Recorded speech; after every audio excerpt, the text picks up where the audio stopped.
जय श्री कृष्णा दोस्तों, अपना देश चैनल में आप सभी का हार्दिक स्वागत है। दोस्तों, साल की सभी 24 एकादशियों में निर्जला एकादशी सबसे अधिक महत्वपूर्ण एकादशी है। बिना पानी के व्रत को निर्जला व्रत कहते हैं।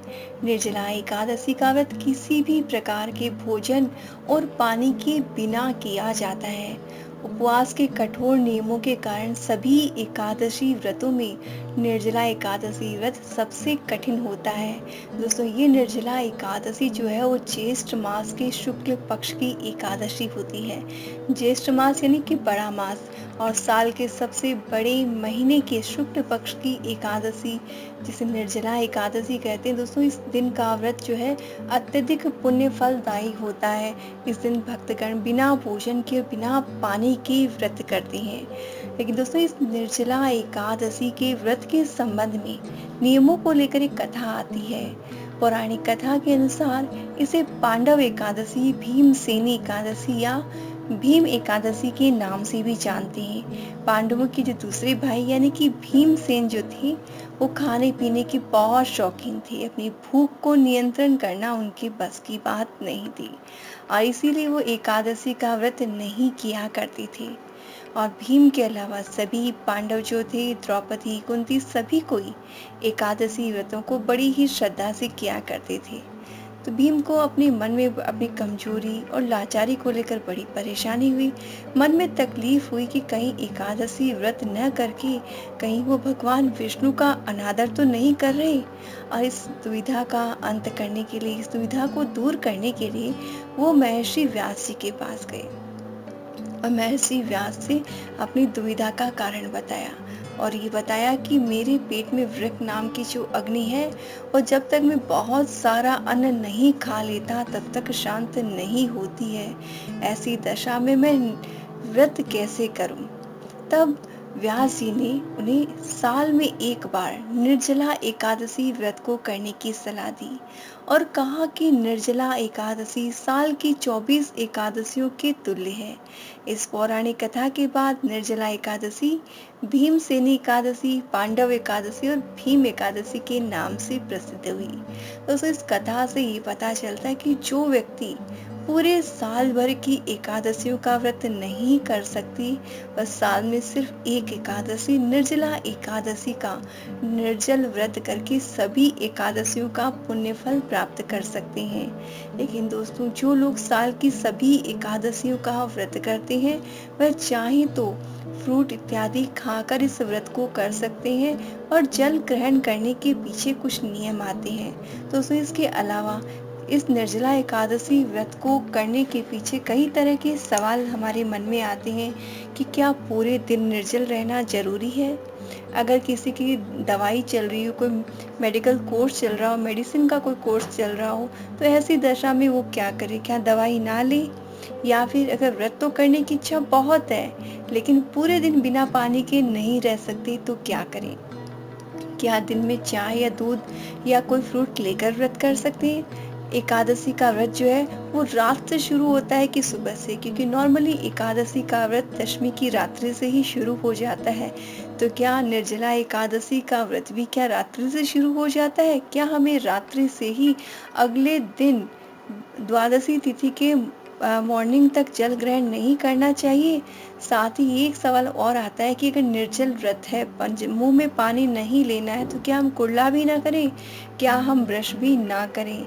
दोस्तों, इन सभी सवालों के जवाब आपको इस वीडियो में मिलेंगे, इसलिए वीडियो आपने पूरा देखना है। साथ ही इन्फॉर्मेशन अच्छी लगे तो कमेंट में ओम नमो भगवती वासुदेवाय आप जरूर से लिखें। दोस्तों, सबसे पहली बात कि अगर आप साल की सभी एकादशियों का व्रत करते हैं तो इस व्रत को आप कुछ खाकर इन द सेंस अन्न ग्रहण नहीं करना है। आप फल खा सकते हैं। मीठे जो फल है, गर्मी में आने वाले फल है, जैसे आम है, केला है, सेब है, मीठे फल खाकर आप इस व्रत को कर सकते हैं। दूसरी बात दोस्तों, जब भी आप अगर कुछ खाते हैं तब भी आपने संध्या वंदन के बाद में ही कुछ खाना चाहिए। अगर आप निर्जला व्रत नहीं कर रहे हैं, किसी अन्य एकादशी का भी व्रत कर रहे हैं, उस दशा में भी दिन में आपने कुछ भी नहीं खाना चाहिए। आपने संध्या वंदन करने के बाद में, कथा सुनने के बाद में, तुलसी जी की पूजा करने के बाद में आपने चाय, दूध या जो कुछ भी आप खाना चाहते हैं, कोई फल जो खाना चाहते हैं वो आप खा सकते हैं। अगर आप एक समय भोजन करके व्रत कर रहे हैं तो उस समय आप फलाहारी जो भोजन रहता है सागाहार का, कुट्टू के आटे का या साबूदाने के आटे सबसे बना हुआ भोजन जो रहता है वो आप उस समय कर सकते हैं। लेकिन शाम के पहले आपने कुछ भी ग्रहण एकादशी के व्रत में नहीं करना चाहिए। साथ ही जिनकी दवाई चल रही हो उन्हें भी जो शाम के समय पूजा करने के बाद में जो है कुछ खाकर यानी कि फल खाकर दवाई ले लेनी चाहिए। और इसके साथ ही दोस्तों जब एकादशी का निर्जल व्रत किया जाता है तब भी आपने सुबह कुल्ला करके ब्रश करके ही व्रत का संकल्प लेना होता है। निर्जल व्रत का मतलब ये नहीं कि आप ब्रश भी नहीं करेंगे, कुल्ला भी नहीं करेंगे। दूसरी चीज ये है कि दोस्तों हिंदू धर्म में किसी भी व्रत कथा पूजा को शुरू करने के पहले आचमन की प्रथा है।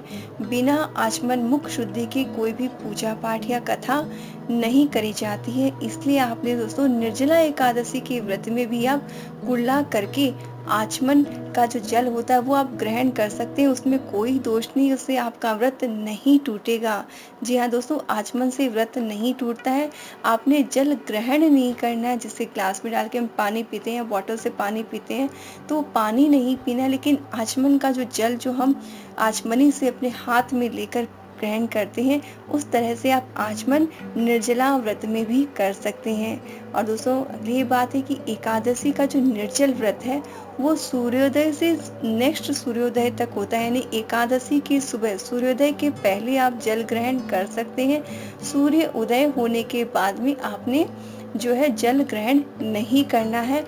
और फिर आपका व्रत खुलना यानी कि सूर्योदय के अगले दिन द्वादशी के दिन आप सुबह स्नान करके पूजन इत्यादि करके व्रत का पारण करके आप जल ग्रहण कर सकते हैं। और दोस्तों जब भी आप निर्जला एकादशी व्रत का पारण करें तो उस दिन आपने जल और तुलसी दल से व्रत का पारण जो है वो करना चाहिए। और दोस्तों जो लोग ऑफिस ये सब में काम करते हैं तो उनके लिए पॉसिबल नहीं रहता कि वो पूरे दिन बिना जल के व्रत कर सकें।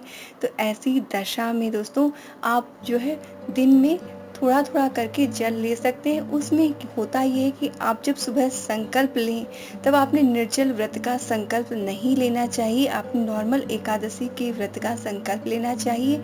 और अगर आपने निर्जल व्रत का संकल्प लिया है तो आपने आचमन के रूप में ही सिर्फ जल ग्रहण करना चाहिए।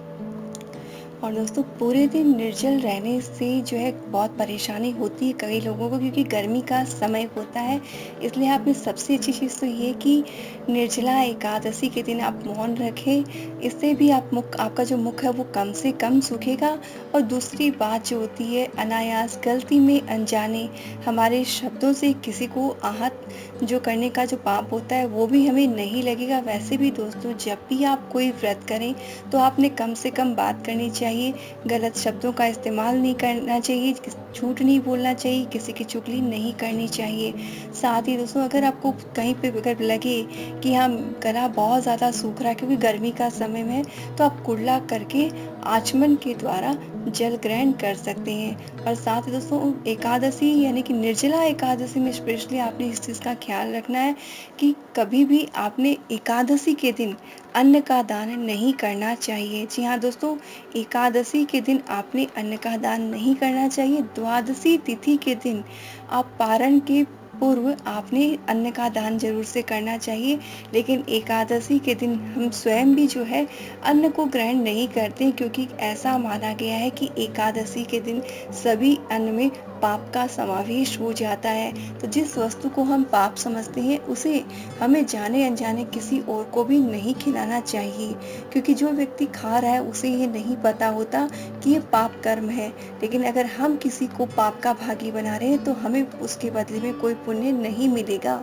इसलिए आप एकादशी के दिन अगर कुछ दान करना चाहते हैं तो आप ऋतुफल का या जल का दान कर सकते हैं, मिट्टी के घड़े का दान कर सकते हैं, चीनी का दान कर सकते हैं, लेकिन अन्न का दान नहीं करना चाहिए। अन्न का दान द्वादशी तिथि के दिन आपने ब्राह्मणों को करना चाहिए। इसके अलावा अगर ब्राह्मण नहीं पॉसिबल आपको दान करने के लिए तो आप सीधा घर यानी घर में जो खाना बनाने के लिए जो सामान लगता है वो सारी वस्तुएं थोड़ी थोड़ी करके एक थाली में निकाल दें। सब्जी जैसे हरी सब्जी हुआ या आलू इत्यादि हुआ, वो सब निकाल दें और दक्षिणा के लिए कुछ पैसे निकाल के आप सीधा निकाल के किसी ब्राह्मण को दे सकते हैं, नहीं तो मंदिर में दे सकते हैं।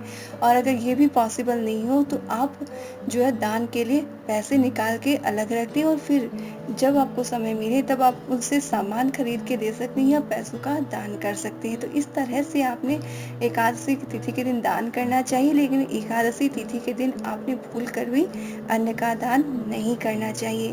दोस्तों, निर्जला एकादशी से संबंधित कोई और अगर आपके सवाल है तो आप कमेंट करके पूछ सकते हैं, और इन्फॉर्मेशन अच्छी लगी हो तो कमेंट में ज़रूर से लिखें ओम नमो भगवते वासुदेवाय। इस वीडियो में इतना ही। हम फिर मिलेंगे एक नए वीडियो में, तब तक जय श्री कृष्णा।